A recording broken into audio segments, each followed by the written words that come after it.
July 24th, 1944, Normandy. Inside a damp command bunker carved into the side of a sunken road, General Lieutenant Dietrich Christ stares at a map that no longer reflects reality. Christ commands the 352nd Infantry Division. 6 weeks ago on Omaha Beach, they were a full-strength unit of 12,000 men. They had inflicted thousands of casualties on the Americans, but that is 6 weeks ago. Now the 352nd is a ghost. His regiments are bled white. His supply lines are severed by fighter bombers. And yet the teletype machine in the corner clatters with a new order from Berlin. Halten Bummen. Hold to the last man. Not a single step back. Berlin demands a fortress defense. But Christ has no concrete, no steel, and no bunkers left. He looks out the slit of his command post at the landscape. The bocage, ancient hedgerows, thick earthen banks topped with twisted roots and dense vegetation, lining every field like the walls of a prison cell. For centuries, these hedges kept cattle in. Now Christ realizes they are keeping the American army out. He doesn't need concrete. The geography itself is fighting for the Third Reich. He knows the Americans have the men, the planes, and the tanks. But he also knows that in this green maze, their industrial power is worthless. A single German paratrooper with a ponifeau behind a bush is worth more than a column of Shermans. Christ sends his reply to Corps Command. Line is stable. It is a lie, but it is a hopeful one. He believes the terrain has bought him time. He is wrong. This is not warfare. It is a claustrophobic nightmare. The fields are small, rarely more than 200 YD wide. The hedges are 4 to 6 FT high, sitting on top of dirt mounds 3 FT thick. They are impenetrable to vision and bulletproof to small arms. When a 30-ton Sherman tank tries to push through, it fails. The bank is too thick, so the tank tries to climb. As it rears up, its guns point helplessly at the sky. Its thin underbelly armor, the weakest part of the tank, is exposed to the enemy. Waiting on the other side is a German anti-tank team. One shot, one burning wreck. The attack stalls. The infantry is pinned. The mightiest army in history is being stopped by gardening. On the front line, German machine gunners aim at the road intersections, waiting for the Americans. The Americans keep coming day after day. But they aren't advancing, they're dying. A few hundred yards a day, a few hundred men a day. The attrition is glacial, grinding, utterly maddening to the American commanders who watch from the rear. Every day, casualty reports arrive at command posts. 200 wounded, 50 killed, 15 tanks destroyed. All to advance a single hedgerow, all to gain a single field. The mathematics of the bocage are brutal. The Germans defend from behind earth. The Americans attack across open ground. The Americans die. Ted Nasius Wanmaris behind the front. The American industrial machine is choking on its own efficiency. The Red Ball Express is delivering tons of supplies, but there is nowhere for them to go. General Omar Bradley, commanding the First Army, is watching his offensive grind to a halt. Bradley calculates the math of attrition. At this rate of advance, a few hundred yards a day, he will reach Paris by 1950. He has 500,000 men committed to the Normandy theater. Behind them, another 500,000 in England, waiting for transport. The supply lines stretch from England to Normandy, across the English Channel, through ports that are barely functioning. Every day the bocage holds. It costs him men. It costs him momentum. It costs him credibility with Eisenhower. The press is already questioning why the breakout from Normandy is taking so long. American voters are asking why their sons are dying in the hedge of Normandy when the war was supposed to be won by now. This is not a military crisis. This is a temporal crisis. Bradley has unlimited men, unlimited supplies, unlimited industrial capacity. What he doesn't have is unlimited time. Washington wants results. The American public wants victory. Every day of stalemate erodes his political support. Every day suggests that the European invasion might fail. Bradley needs a solution. He doesn't need a new weapon from Washington. That would take months. He needs a solution now in the field, using the materials at hand. He issues a challenge to his ordnance officers. Get the tanks through the hedges, I don't care how. The answer doesn't come from a general. It comes from a sergeant in the 102nd Cavalry Reconnaissance Squadron. Sergeant Curtis Coolin, 21 years old, a kid from Kansas City with grease permanently embedded under his fingernails. He listens to his buddies complain about the hedges. One suggests jokingly, "Why don't we put saw teeth on the front of the tank and cut through them?" Coolin doesn't laugh. He listens. He thinks about it all night. Sleep doesn't come. He lies in his tent, staring at the canvas, visualizing metal, angles, forces. By dawn, he has made a decision. He doesn't request a briefing. He doesn't draft a proposal. He walks to the nearest beach. It is still littered with the debris of D-Day. German anti-tank obstacles. Check. Hedgehogs, thousands of tons of hardened steel beams designed to rip the bottoms out of landing craft. They look like medieval torture devices. Crosshatch steel beams 5 ft high, welded at angles. The Allies have been trying to clear them for weeks. Most are buried in the sand, some are rusted orange, some are still black with paint. Coolin grabs one beam. It's heavier than he expected. Maybe 60 lb. He drags it across the sand to the maintenance depot. His hands are bleeding by the time he gets there. The maintenance depot is controlled chaos. Mechanics are working on engines, tracks, fuel systems. Nobody pays attention to a sergeant dragging scrap metal through the middle of their workspace. Cullen finds an old acetylene torch, the kind used for cutting steel. It's pre-war equipment, probably from 1940. The valve is stiff. He forces it open. He positions the beam on a workbench. He doesn't have a blueprint. He doesn't consult engineering tables. He grabs a cutting torch and starts working. The acetylene ignites with sharp hiss. The cutting oxygen comes on with a second hiss. The flame is almost invisible in the sunlight, but when it hits the steel, something magical happens. The metal begins to glow. Not red, bright yellow, then white. At 3,000 degrees, the steel simply surrenders. It parts like butter. Sparks fly, thousands of them. A cascade of hot metal particles. They burn holes in his uniform. He doesn't flinch. He cuts the beam into 4 jagged tusks, each about 4 ft long. The smell is overwhelming. Burning metal, hot oil, something primal. When he finishes, his hands are shaking from exhaustion, from adrenaline, from the vision in his head that he's trying to bring to life. He positions the tusks on the final drive housing of a captured Sherman tank. The metal is warm from the Alabama sun. He starts welding. The torch ignites again. The sound is rhythmic. Sparks rain down on his arms, his legs, his face. Other mechanics stop to watch. They don't understand what he's doing. Neither does Coolin completely. He only knows that it has to work. After 90 minutes, Coolin thinks he's finished. The first tusk is complete. Welded to the tank hull, he steps back, wiping sweat and sparks from his face. Other mechanics gather around, curious. Someone grabs a piece of metal and hits the tusk with a hammer, testing the weld strength. The tusk cracks, not shatters, but cracks propagate through the joint like lightning. The weld has failed. The tusk hangs at an angle barely attached. Coolin stares at it. He doesn't say anything. He just looks at the failed weld, at the spark still cooling on the metal at the ruined hours of work. "Sergeant," one mechanic says carefully, "maybe this isn't going to work." Cullen ignores him. He grabs the torch again. He cuts the damaged tusk free. It drops to the ground with a hollow clang. "What are you doing?" another mechanic asks. "Starting over," Cullen says.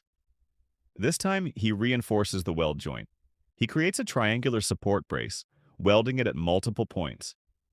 He doesn't just attach the tusk, he integrates it into the tank structure. It takes another hour, but when he finishes, he nods to the same mechanic who hit it with a hammer. "Try again." The mechanic swings. The metal rings with the impact, but the weld holds. No cracks. The tusk doesn't budge.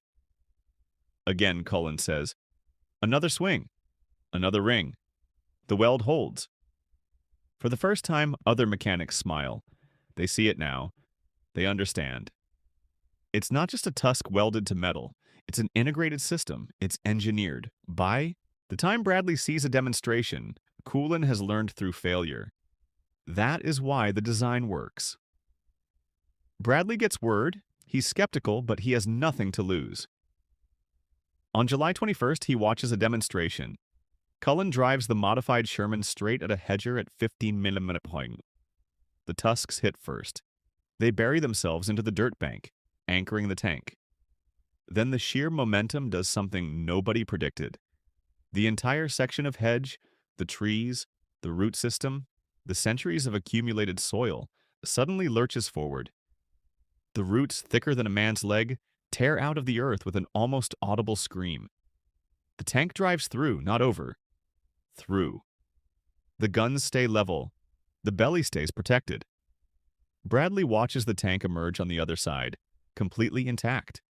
Mud dripping from the tusks. Vegetation still tangled in the welding. He doesn't say anything for a moment. He lights a cigarette and watches the smoke drift across the Norman landscape.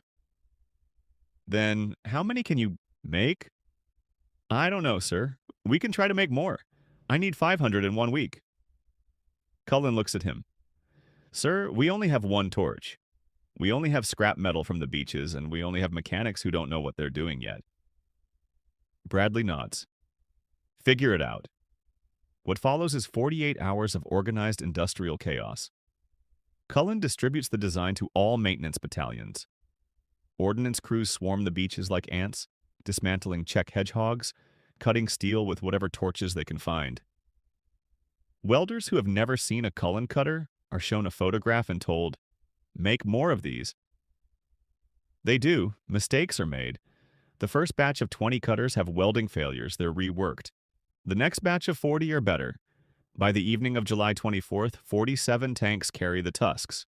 By the morning of July 25th, 147 tanks have been modified. By July 26th, 483 Shermans of the 2nd Armored Division are equipped with Cullen cutters. The American Army has evolved in 48 hours, not through doctrine, not through design bureaus, but through a sergeant with a torch and the willingness to fail in front of generals. Dietrich is waiting for standard American tactics. He has no idea that 15 kilometers away, the American Army has just become something his defensive line was never designed to defeat. On July 25th at 09:38 hours, Bradley stands at his observation post. Below him, arrayed across a 15-kilometer front, are approximately 500 modified Sherman tanks. Behind them, another 200,000 men. The artillery is positioned. The air, support is scheduled. The supply lines are humming. He doesn't know it yet, but this will be the largest coordinated tactical assault since the invasion began. Operation Cobra, the breakout from Normandy. Everything depends on one thing. The Rhino tanks must get through. If they do, the bouquet falls. If they do, the Americans pour into Brittany and turn east toward Paris. If they don't, the campaign stalls for another month. Another month of 5,000 American casualties. Another month of supply, lines stretched to breaking. Bradley gives the signal. The bombers depart from England. 1,500 B-7 and B-24s, carrying 4,000 tons of high explosives. They are headed for St. Lo for the German lines for Dietrich Chris's 352nd Infantry Division. The mathematics have been calculated. The timing has been synchronized. The industrial machine is in motion. Dietrich Christ is in his command post. When the earth begins to shake, not a distant rumble, a continuous rhythmic pounding that grows louder and louder, his adjutant runs in, face white. Sir, bombers, massive formation, they're coming. The bombing begins at Iwashiai 38 hours. The sound is not a series of explosions, but a continuous deafening roar that bursts eardrums and collapses lungs. For the men of the German Panzer Division, dug in adjacent to Chris's 352nd, the world simply ends. Fortifications vanish. Trees are uprooted. The very earth turns to liquid mud. Then silence. A strange, terrible silence.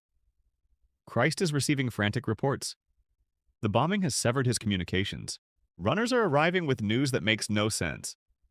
The tanks are coming through the walls, not through the roads, through the walls. On the front line, German machine gunners aim at the road intersections, waiting for the Americans. Suddenly, the hedge to their left explodes inward, not from artillery, from contact. A Sherman tank covered in dirt and roots emerges like something from a nightmare. Its gun is already swinging. Before the German gunners can traverse their weapon, they are overrun. The Rhino tanks move in, packs coordinating with infantry. They punch holes in the bocage. They fire a canister round into the gap. They move to the next field. It is a fast-forward war. The geometry of the battlefield has flipped. The Hedger is no longer a shield for the Germans. It is a screen for the Americans. One German anti-tank gun manages to get off a shot, direct hit on a Sherman. The tank erupts in flames, but 3 other Rhinos have already bypassed the position, and now German soldiers are being fired upon, from behind their own defensive line. The concept of a line ceases to exist. It becomes chaos. It becomes a rout. The 352nd Infantry Division tries to retreat to form a new line, but the Americans are moving faster than the German orders can travel. Runners on foot cannot compete with vehicles moving at 15 mph. The static defense Christ relied on has evaporated. The terrain that was supposed to be an ally has become a trap. The hedgerows that were supposed to stop the Americans are now funneling them forward. By sunset on July 26th, the front has not just collapsed, it has inverted. The Germans are no longer fighting a defensive battle, they are running. Christ receives orders from Corps. Rally remnants, prepare counterattack. But there are no remnants to rally. His division has been shattered. His officers are dead or missing. His communication network is destroyed. He has no tanks left in reserve. The 352nd Infantry Division, which had held Omaha Beach, which had inflicted 2,000 American casualties, which was supposed to be a fortress, has been swept aside by an army equipped with welded scrap metal. German tank crews abandon their vehicles and run toward the rear. They don't have fuel. The supply lines are cut.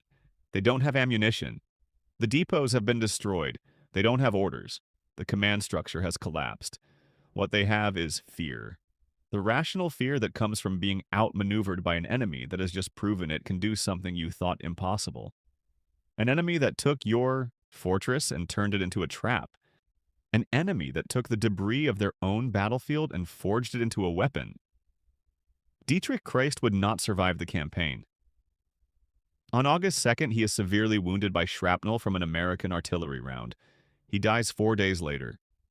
He was a competent, brave commander of the old school, but he was fighting a new kind of war. History often focuses on the generals, Patton, Rommel, Bradley, but the Battle of the Hedros was not won by a general, it was won by a sergeant, with a welding torch and a pile of scrap metal. It was won by an army that allowed a field improvisation to become standard doctrine in 48 hours. The German Wehrmacht had better heavy tanks. They had better machine guns. They had the ultimate defensive terrain. But they lacked the one thing that defined the American war effort: the industrial flexibility to change the machine while it was running. Dietrich Christ watched his defenses crumble. Not because his men weren't brave.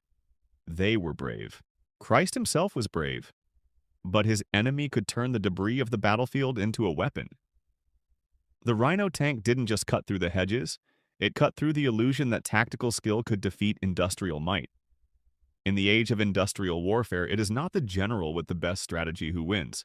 It is the sergeant with a torch who understands that victory belongs to the nation, that can improvise faster, build faster, and adapt faster than its enemy.